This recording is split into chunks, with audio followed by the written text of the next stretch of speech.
नमस्कार, मी ज्ञानदा कदम। सर्वात आधी तुम्हा सर्व प्रेक्षकांना एबीपी माझा परिवाराच्या वतीनं दीपावलीच्या खूप साऱ्या शुभेच्छा। दिवाळीचा जरी उत्साह असला, लगबग असली तरी बातम्यांना काही उसंत नाहीये। राजकीय वादाचे पडसाद हे सगळं काही आजच्या दिवशी सुद्धा सुरू आहे। संध्याकाळी 7च्या बुलेटिनमध्ये कोणकोणत्या बातम्या खास हे अगदी थोडक्यात मी तुम्हाला सांगते।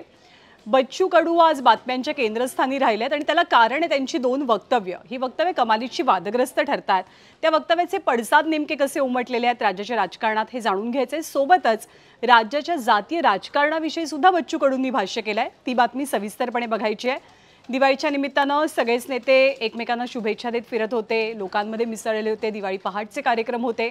पण याच कार्यक्रमाच्या दरम्यान राजकीय फटाके फुटलेत एकनाथ शिंदे, संजय राऊत आणि उद्धव ठाकरे यांच्यामध्ये। त्याचाही आढावा आपल्याला घ्यायचा आहे। रोहित पवार, राष्ट्रवादी काँग्रेसचे नेते रोहित पवार हे एक दिवसाचं लाक्षणिक उपोषण करणार आहेत का, कशासाठी, कुठे याची माहिती आपल्याला बघायची आहे। पुण्यातल्या शनिवारवाड्यातल्या नमाज पठणावरनं चांगलाच वाद पेटलेला आहे। मेधा कुलकर्णी, रुपाली ठोंबरे असा आमना-सामना या वादावरनं झालेला आपल्याला पाहायला मिळतोय। आणि यासोबतच अर्थातच लक्ष्मीपूजनाची तयारी उद्या होणाऱ्या राज्यभरात कशी सुरू आहे त्याचा आढावा घ्यायचा आहे।